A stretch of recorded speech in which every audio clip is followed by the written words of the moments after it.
The Owl House. You might recognize it as the show with the gay tomato witch, but it's so much more than that.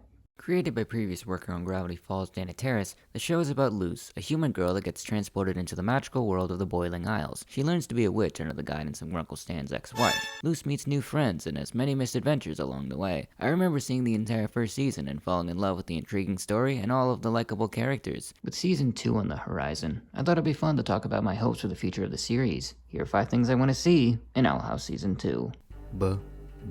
Now, Luz practices many forms of magic over the course of the first season. Whether that comes to fire, ice, plants, and all that other typical magic stuff. Since she enrolled in all the magic tracks, we can likely expect her to master more elements that we haven't seen her use before. And with Ida teaching her the ways of wild witches, separate from the covens, I wouldn't be surprised if we even get magic that goes beyond the conventional ways. Na na na. The Boiling Isles have been pretty established so far. We know it's a place with magic and demons and a whole lot of bones. However, there's still a lot of things we don't know, like how the Titan that created the Isles died in the first place.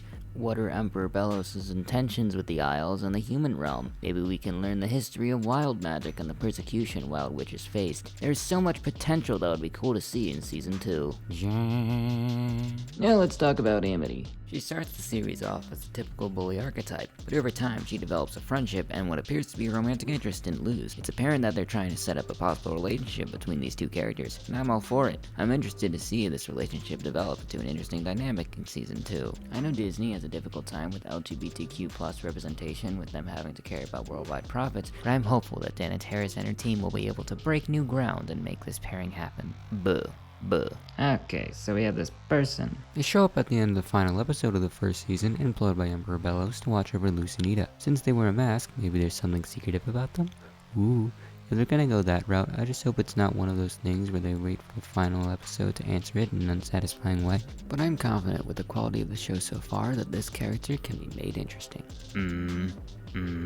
I swear to my shins, King is one of my favorite characters in modern television, and he needs to be protected at all costs. All I want is more King-centric episodes. I know there's been some revolving around the relationship between King and Luz, but there's so much more you can explore. What kind of demon is he? Why is he called King? What does he look like without his skull? So many questions I want answers to. So yeah, that's about it. Hype for season 2 of the Owl House, and I can't wait to see what comes next. I'm gonna go back to continuously screaming at the season 2 teaser as I wait for the first episode to come out. See ya. Bye. Bum, ba-dum, bum.